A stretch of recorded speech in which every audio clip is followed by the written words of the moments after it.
everyone. Welcome back to another interesting session of political science in the Telangana State Model School webinar sessions. Today, in the political science webinar session, we have with us our presenter, Mrs. Shaitas Begum, PGT Political Science of TSMS Dhanwada. Madam is here to present the session on local government. Children, as all of you know, local government plays a very crucial role in the development of the villages, the urban areas, everywhere. So what are the crucial aspects? What are the functions of local government?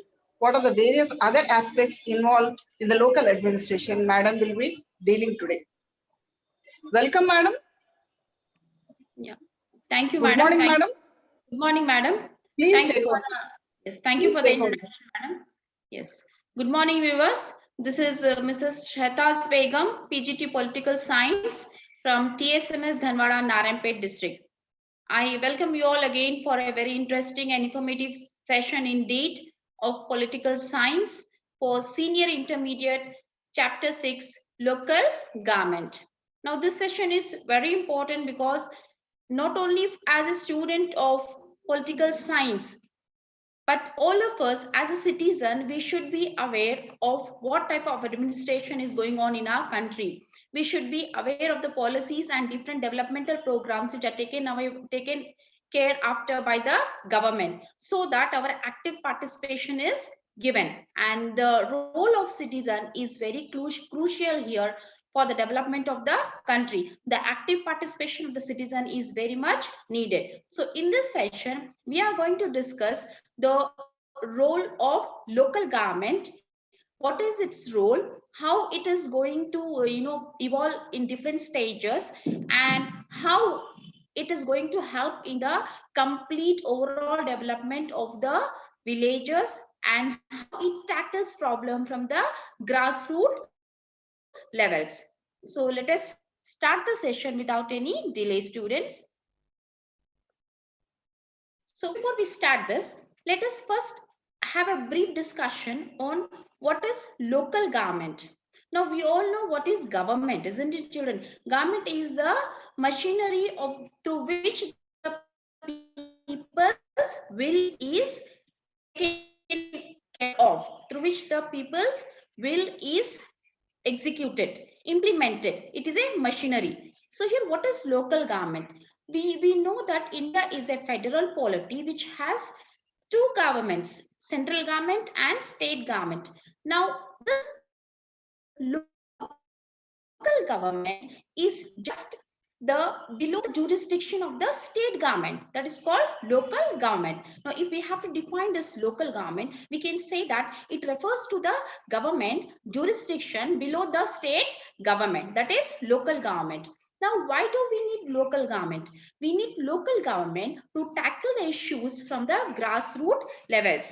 In fact, the local governments are the closest government to the village people, to the people of rural areas, because the people who are living there in that area or that locality, they understand and they identify the problems of that particular area very, very clearly, and they work efficiently for solving those problems. So local governments are very much needed for us to have a complete overall development of the nation. Local government, it involves the participation of all the people. They work in groups, not only for identification of the problem, but also to tackle the problem. You know that India is a democratic country. It follows the democratic form of government, isn't it? And one of the features of democracy is active participation of the citizen and also accountability. So here, the standard local governments, the strong and vibrant local governments, they fulfill the needs of a democratic country. Local governments are decentralized forms of governments. Decentralization of power happens here. What do you mean by decentralization, students? Yes, distribution of functions, distribution of responsibilities, powers and functions, that is called decentralization. Instead of they all being in one, centralization. Here we are decentralizing the power, distribution of the powers and functions so that it caters to the needs of all the people. So local governments are decentralized forms of governments. They exist at rural and urban level to render local services to the people. We have them at rural levels, that is in the villages, and also at urban level, that is in the cities. These local governments are divided into two types. What are those? Rural local governments, popularly known as Panchayat Raj institutions, which we have at villages, rural level. We call them Panchayat Raj institutions, and urban local governments known as Nagar Palika system. We also have them in towns and cities. So in this chapter, we are going to discuss what are these different forms of government, local governments at urban and rural levels, and how are they functioning, what is their important, and what are the major representatives which take active participation in the solving of public problems.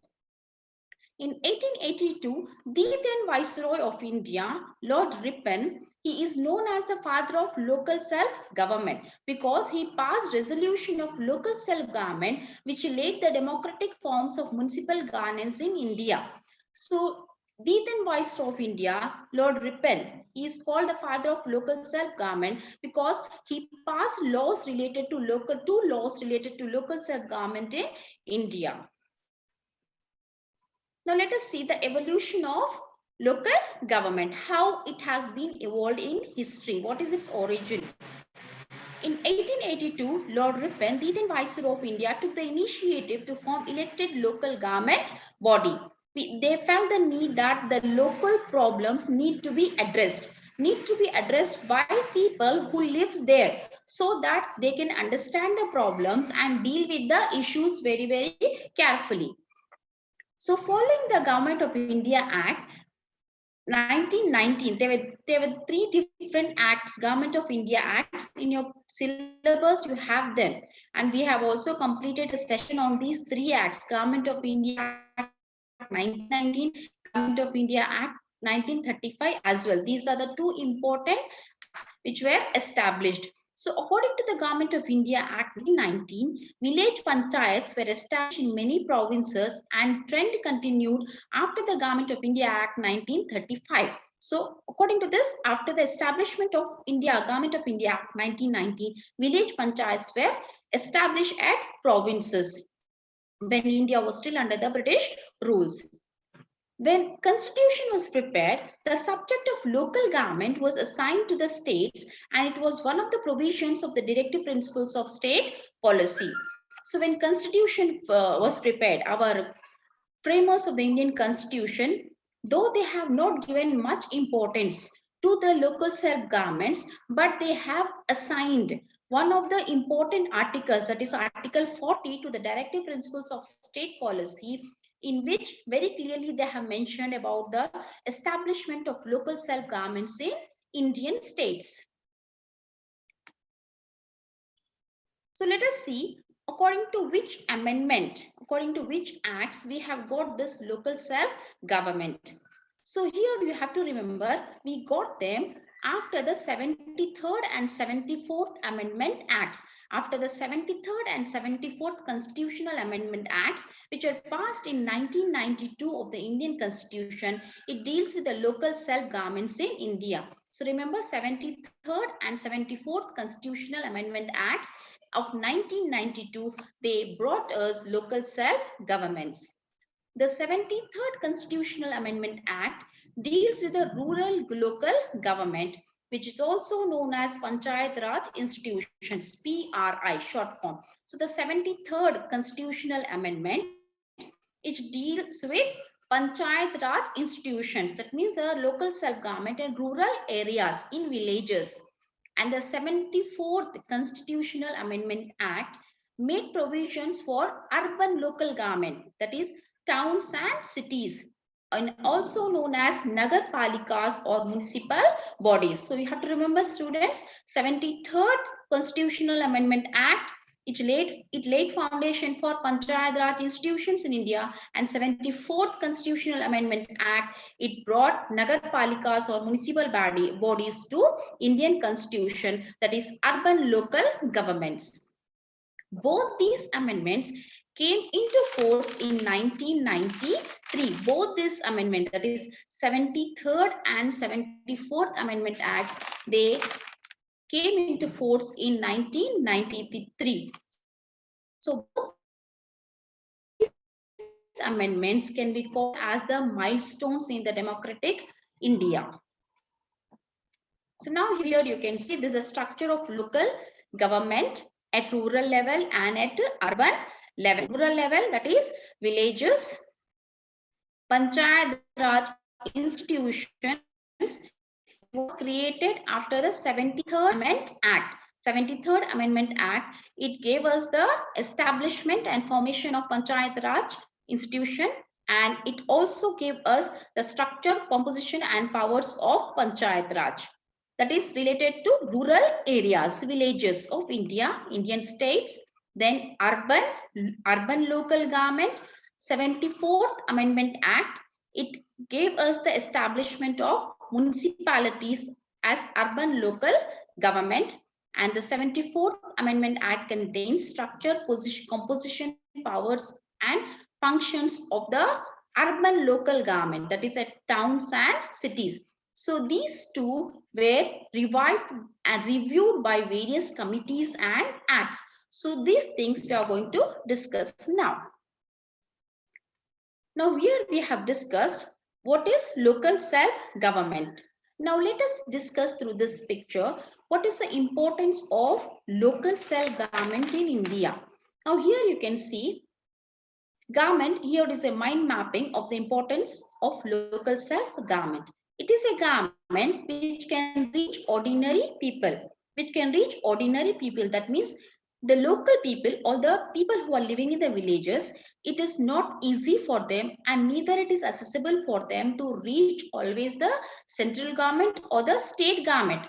So that is why this type of government, it is very closest, local government, it is the closest form of government to the villages, to which they can approach any time and get their problems solved.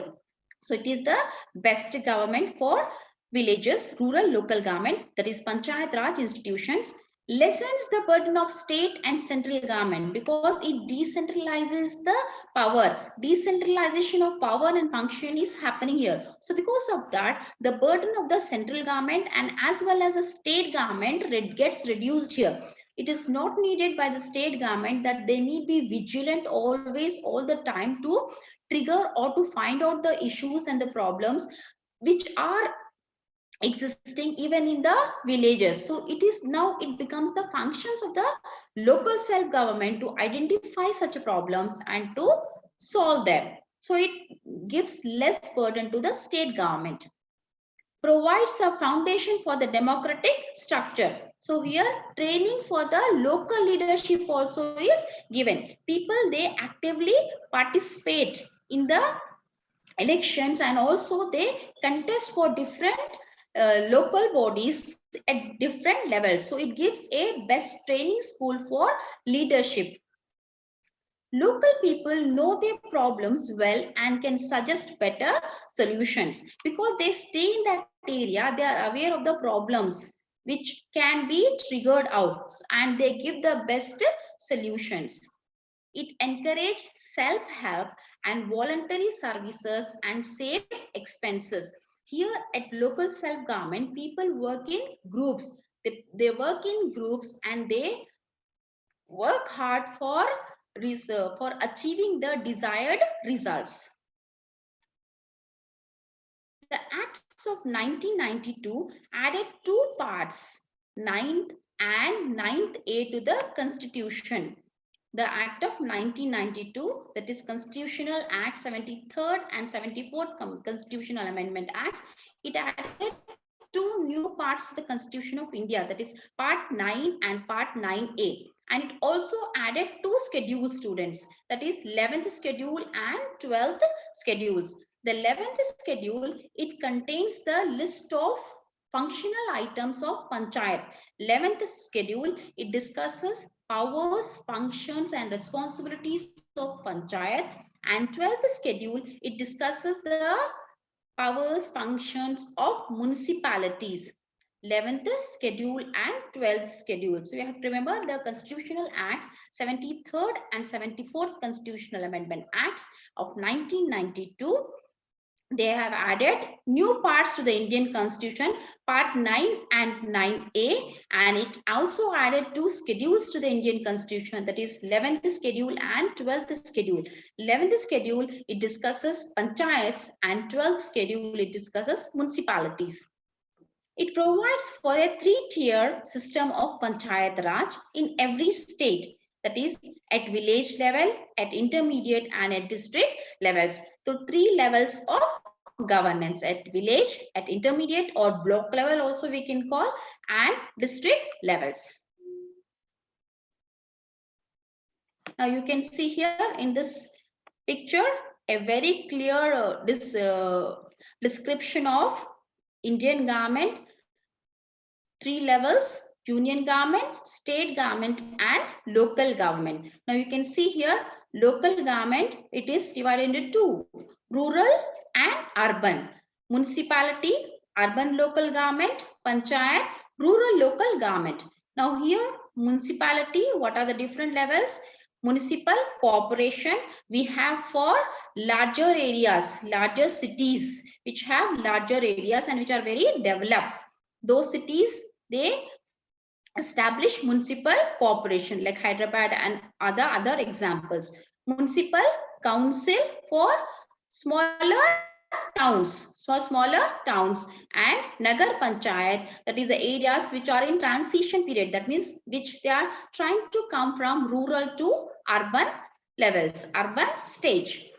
You can see here panchayat, district panchayat at the district level, intermediate or the block panchayat, and village panchayat at the village level, that is in the rural areas. The historical background of local government. Now let us see how we have seen how it has evolved constitutionally, how it has evolved, and according to law, what are the amendments which brought us local government. Now let us see the history of India.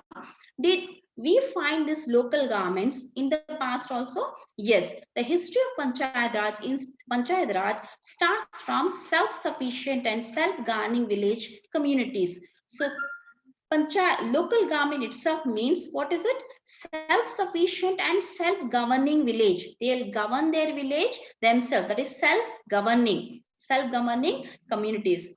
So if we refer history, from the traces we can find that at the time of Rigveda, 1700 BC, evidence suggests that self-governing village bodies called sabhas existed.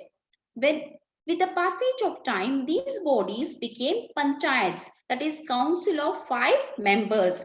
So already if we refer history, we can see that village bodies called sabhas, a group of people existed.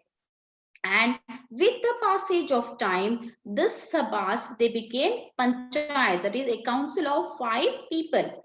Panchayats were functional institutions of grassroots governance in almost every village. In almost every village, we would find these panchayats.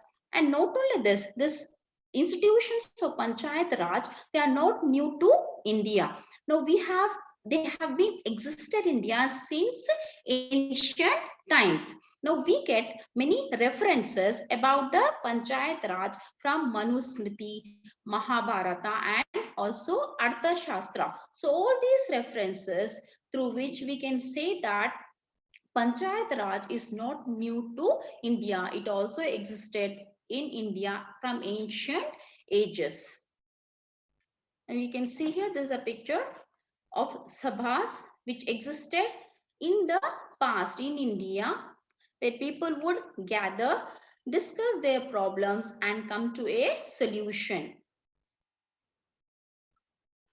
The village panchayat as a system of administration began in British days as they offered to satisfy the demands for local autonomy.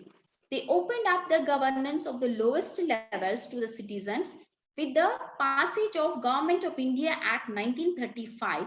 Also authorizes the provinces to enact legislations, that is self-governance, lowest levels of governance to the citizens. It gave for local autonomy, and it also gave, according to Government of India Act 1935, it has given the authority for these to enact legislations, to make laws to their particular area. During India's freedom movement, Mahatma Gandhi also had strongly pleaded for Gram Swaraj and also for effective decentralization. Father of the nation, Mahatma Gandhi also, he strongly wanted a decentralization, and he always requested and he always supported Gram Swaraj. Gram Swaraj, that is the self-governing villages. But when India got freedom, it became difficult for the freedom framers to bring this Gram Swaraj and to give constitutional status to this Gram Swaraj or local governments. But they have kept in mind the Gandhiji's idea of Gram Swaraj, and they have added Article 40 to the directive principles of state policy to the Indian Constitution. Now, what are these directive principles of state policy, children? We have discussed in the earlier sessions, isn't it? Directive principles of state policy are those guidelines which are given to the government for a perfect governance, So the Article 40 in the directive principles of state policy, it very clearly states that every state in India shall take steps to organize village panchayats and endow them with such powers and authority as may be necessary to enable them to function as units of self-government. So every state shall take steps to organize village panchayats and also endow them different powers so that they can become the units of self-government. Local government was included as a subject of state list in 7th schedule of Indian Constitution. The union government led by Jawaharlal Nehru started Community Development Program in 1952 and National Extension Services Scheme in 1953 to focus on rural development and to secure involvement of rural people in rural development. So the then led government by Jawaharlal Nehru, it started two different programs. What is that? Community Development Program and also National Extension Services Scheme. So these two different programs were just started to focus on the rural development, that is development of the villages. Why? To see the involvement of these people in the rural development. But unfortunately, these two different programs or schemes, they did not work. They did not give the desired results. So here, that is why different committees were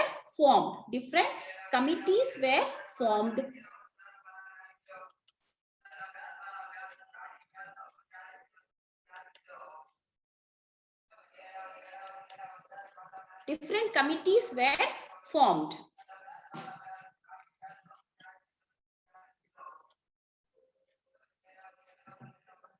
The conceptualization of system of local government in India took place through the formation and effort of important committees from 1957 to 1986. Different committees were formed for the formation of the local governments, like Balwant Rai Mehta Committee, 1957, Ashok Mehta Committee, 1977, and L.M. Singhvi Committee, 1986. So these are the different important committees which were formed for the establishment of local governments. Let us discuss each committee in brief. First, Balwant Rai Mehta Committee. It was appointed on 16 January 1957 to examine the working of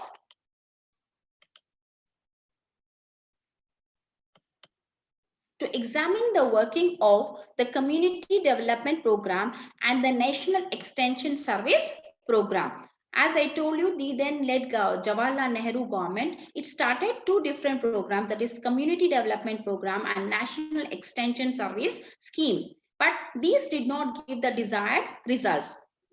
So this committee, Balwant Rai Mehta committee, it submitted its report on 24th November 1957 and suggested some recommendations. Let us see what are those recommendations. Recommendations of Balwant Rai Mehta committee. It recommended the three-tier Panchayat Raj system, village Panchayat to be directly elected, Panchayat Samiti and Zilla Parishad constituted with indirect elected members, and the tenure of local bodies to be 5 years. Now here you can see that this is the first recommendation of Balwant Rai Mehta committee. It gave the three-tier Panchayat Raj system to India. That is, at district level, you have Zilla Parishad, block level Panchayat Samiti, and village level Gram Panchayat. And the tenure of these local bodies is to be 5 years. The recommendations of Balwant Rai Mehta committee were accepted by National Development Council in 1958. These recommendations were accepted in 1958 by the National Development Council. And Rajasthan was the first state to implement these three tiers Panchayat Raj system on 2nd October 1959. And subsequently, Andhra Pradesh was the next, erstwhile Andhra Pradesh was the next state to implement this three-tier Panchayat Raj system in the state. Now let us discuss the Ashok Mehta Committee from 1977 to 1978. The committee was constituted by Janata government led by Morarji Desai under the chairperson of Ashok Mehta of the time to study Panchayat Raj institution. So this committee, Ashok Mehta committee, which was constituted by the Janata government. That time Janata government was the government ruling party, led by, not party exactly, the government, the coalition government we can say. It was led by Morarji Desai, and this committee was headed by Ashok Mehta. What was the aim of this committee? To study the Panchayat Raj institutions. Out of the total 132 recommendations made by the committee, we are going to discuss the most important ones. The three-tier system of Panchayat Raj should be replaced by two-tier system. That is, according to Balwant Rai Mehta committee, they have given the three-tier Panchayat system, but here they wanted it to be replaced by tier. Zilla Parishad at district level and below it Mandal Parishad consisting of a group of villages. What are those two-tier system? Zilla Parishad should be at district level and Mandal Parishad, it should have a group of villages under it.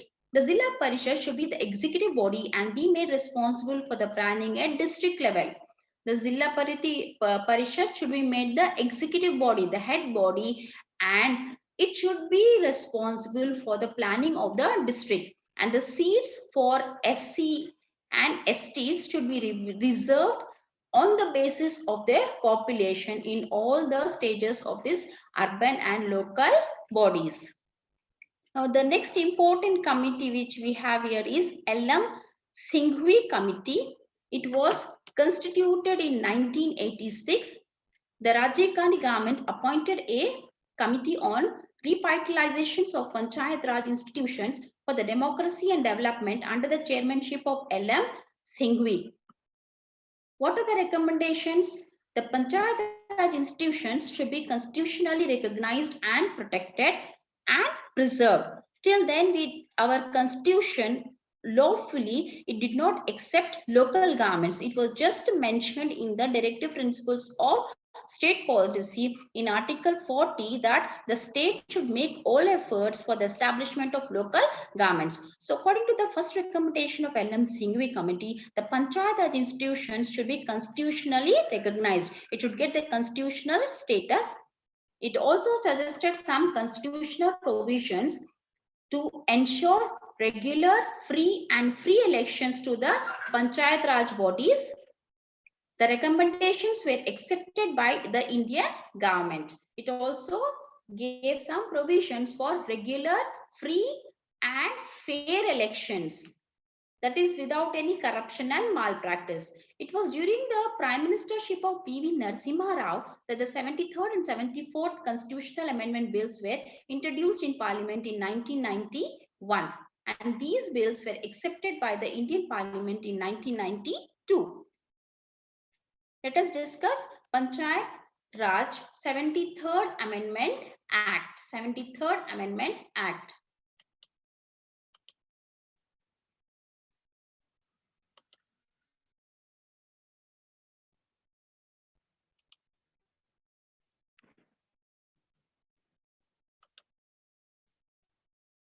The Constitution 73rd Amendment Act 1992 came into force on 24th April 1993. Now it was discussed, it was passed in 1992, but it came on force. That is, it was executed on 24th April 1993. So this 73rd Constitutional Amendment Act, it inserted Part 9 of the Indian Constitution, and the articles which are in the Part 9 are from 243 to 243O, total 16 articles, and all these articles, they deal with panchayats, the panchayats. It added 11th schedule to the constitution, and it deals with the powers, authority and responsibilities of the panchayat. So you have to remember that 73rd Constitutional Amendment Act, which came into force on 24th April 1993, it inserted Part 9 to the Indian Constitution, and it deals with panchayats, and it added 11th schedule to the Constitution. It deals with the powers, responsibility and authority of panchayat. The Act gave constitutional status to the Panchayat Raj institutions. As recommended by the L.M. Singhvi Committee, the Act gave the Panchayat Raj the constitutional status. And this Act is a significant landmark in the evolution of grassroots democracy institutions in India. So every year on 24th April, it is celebrated as National Panchayat Raj Day because this Act came into force on 24th April.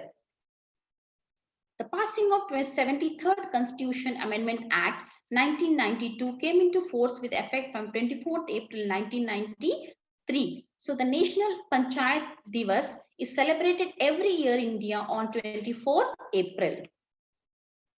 Now you can see here, this is the 11th schedule and 29 matters are listed in the 11 schedules. These are the 29 matters, that is topics on which the local governments have to make their jurisdiction. Agriculture, land improvement and land reforms, minor irrigation and watershed programs related to village, that particular area, animal husbandry, dairying and poultry, fisheries, social forestry, minor forest produce, maintenance of community asset, rural housing, drinking water, poverty alleviation program, public distribution system, that is maintenance of ration shops, removal of poverty, starting different programs for the elevation, removal of poverty, education in the rural areas, that is including primary schools and secondary schools, whether all the students have the education facilities, enough schools are there compared to the population, adult and non-formal education, libraries in the villages, cultural activities. So these are the different health and sanitation, primary health centers, PHC. We have primary health centers at every village. So it is the duty of the local government, that is panchayat, better to see that all these facilities are provided to the villages or not. Rural electrification, small scale industries and also other things, construction of roads, culverts, bridges and other areas. Now the 73rd Constitutional Amendment Act, it was passed in 1992 and came into force in 1993. These are the key features of this act. It gave the constitutional status for Gram Sabha, that is for panchayats.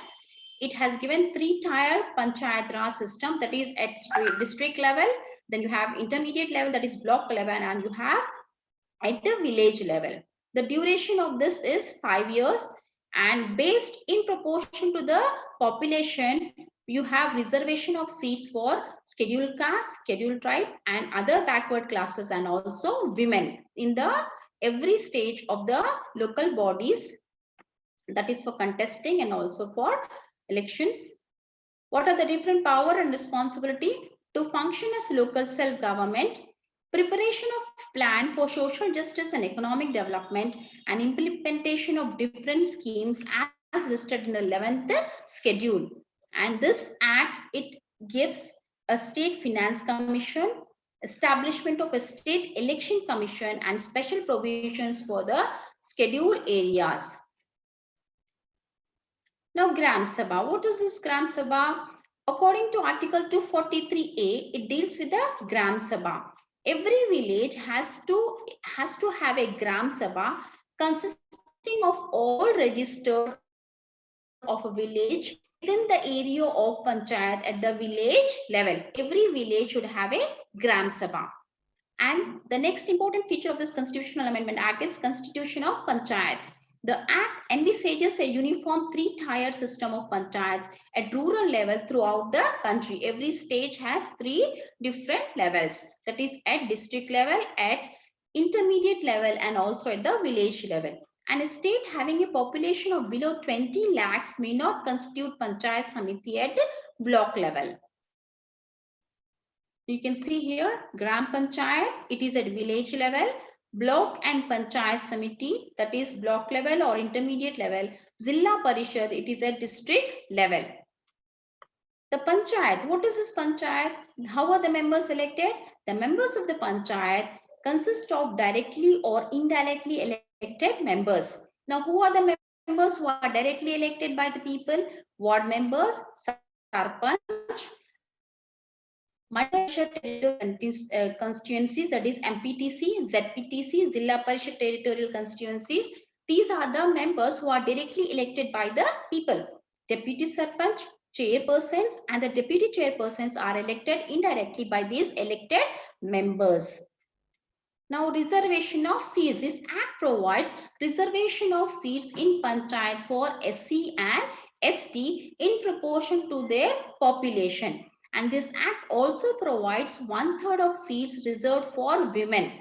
And at present, Telangana state implemented 34% of seats reserved for BCs, that is backward classes, and 50% reserved for women in all stages of Panchayat Raj system. Now, what is the duration of Panchayat? The duration of Panchayat is 5 years at every level. Every year, every level, the duration is 5 years. In case of dissolution of the elections, it should be conducted the elections within the 6 months. Within the 6 months, it should conduct the elections again. What are the qualification and disqualification? The Act, that is 73rd Constitutional Amendment Act, it specified certain qualifications and disqualifications for the candidate to contest the panchayat. That is, he should be of 21 years. That is, who is contesting for the election, he should complete his 21 years of age, should be a voter in the area, and he should not possess any profitable income posed for the government. Here, he means it belongs common gender, both here he or she. Common for both he and she. He should pay an amount as deposit as prescribed by the state legislatures. What are the powers and function? According to Article 243G, it explains the powers and functions of the panchayats. It has the powers on 29 items listed in the 11th schedule of the Constitution. All the 29 items, topics which are listed in the 11th schedule, 73rd Constitutional Amendment Act. What are few of them? They are agriculture, health, sanitation, drinking water, social media, etc. All these are certain powers and functions which are listed in the 11th schedule of the Constitution according to Article 243G. It also creates a State Finance Commission. A State Finance Commission. What is the duty of the State Finance Commission? Yes, the State Finance Commission, it is created to review the financial position of the panchayat. According to 243I, Article 243I, it provides for State Finance Commission, for the establishment of State Finance Commission. The governor of the state shall constitute a State Finance Commission for every 5 years. It is the duty of the governor of the state to constitute a State Finance Commission, and it shall make the following recommendations to the governor. The State Finance Commission, it reviews the financial position of the panchayat. The distribution of the funds between the state and the panchayat also is very clearly demarcated by the State Finance Commission, and the granting aids to the panchayats from the consolidated fund of state. All these things are taken care by the State Finance Commission. Now, what constitutes the State Finance Commission? It consists of a chairperson and other 4 members. Then the next is State Election Commission. According to Article 243K, it explains how the State Election Commission ensures free and fair elections, and this also is to be constituted by the state governor, and the State Election Commission has the head, or it is headed by the State Election Commissioner. He is appointed by the governor. His service and tenure of office shall be determined by the governor. Now, these are the powers of and/or functions of the State Election Commission: to prepare and update the electoral rolls of the voters to panchayat elections. So the first and primary duty of the State Election Commission is to prepare and update the electoral rolls. That is the people of, that is the list of the voters list who are eligible for elections. And it is the duty of the State Election Commission to conduct free and fair elections without any malpractice and elections without any corruption. And the State Election Commission, it allows symbols to the contesting candidates. These are some compulsory functions of the panchayat, like maintenance of roads and water sources at village level, that is providing of drinking water facilities, and also different sources for water sources for irrigation, health facilities in a village, drinking water, cleanliness, that is check spread of diseases with the help of vaccination and inoculation, construction of the roads, buildings or burial ground, primary education, record of birth and death, improvement and development of farmers, and looking after the weaker section. All these are some compulsory functions which the panchayat has to perform.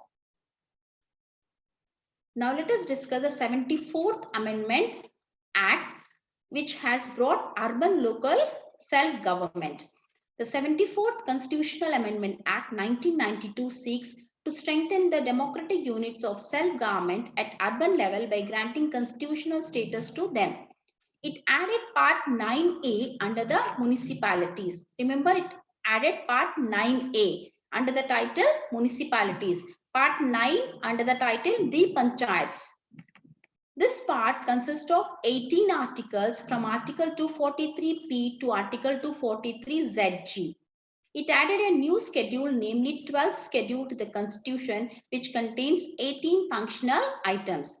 And the Act came into force on 1st June 1993. The Panchayat Act came into force on 24th April. Now it has come into force on 1st June 1993, 74th Constitutional Amendment Act, which has given us the establishment of urban local government. Now here are the list of 18 items which are covered under the 12th schedule of Indian Constitution, like regulation of land use and construction of land buildings, urban planning including the town planning, planning for economic and social development of the particular area, urban poverty alleviation, water supply for domestic, industrial and commercial purposes. It is a duty of the urban government to take care of all the water supply in that area.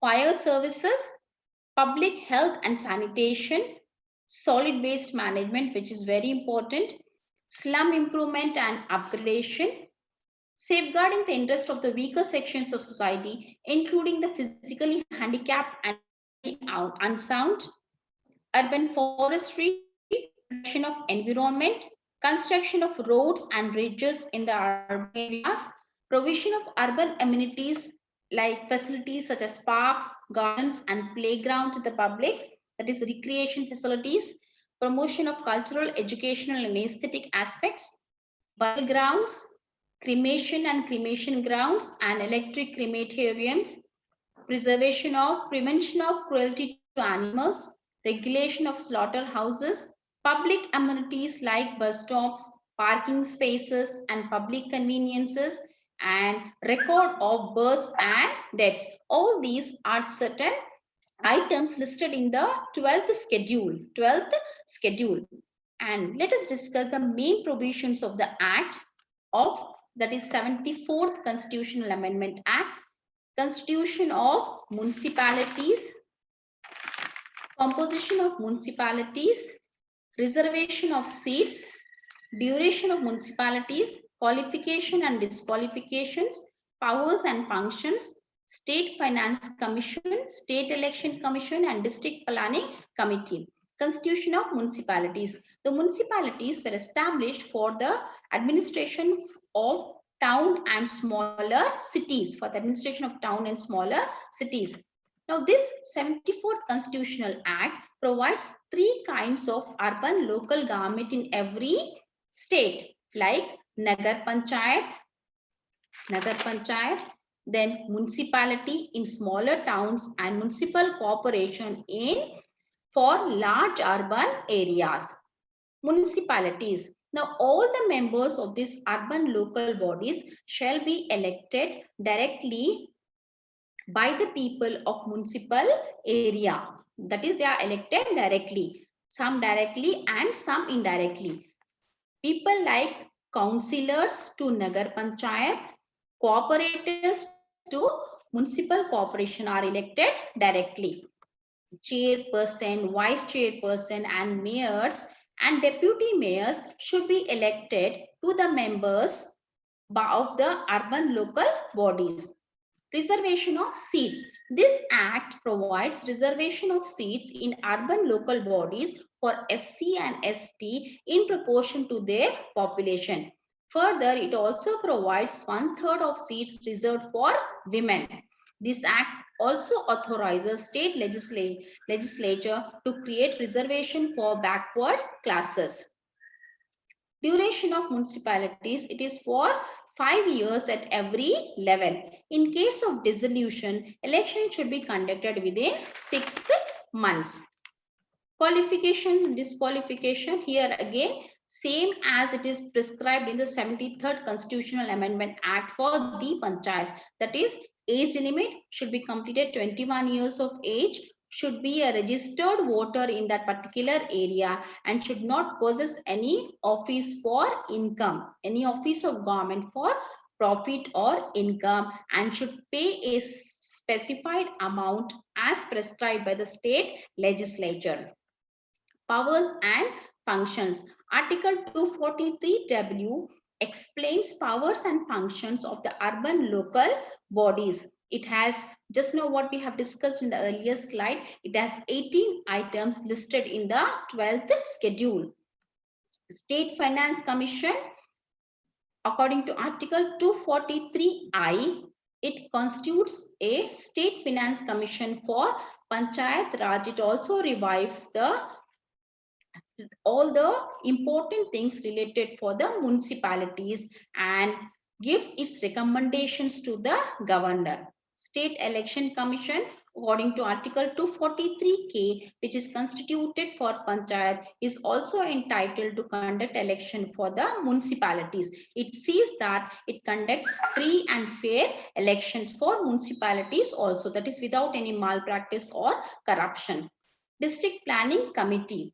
According to Article 243ZD, every district or every state shall constitute a district planning committee at district level. Every state should have district planning committee at district level to consolidate the plan prepared by panchayats and urban local bodies.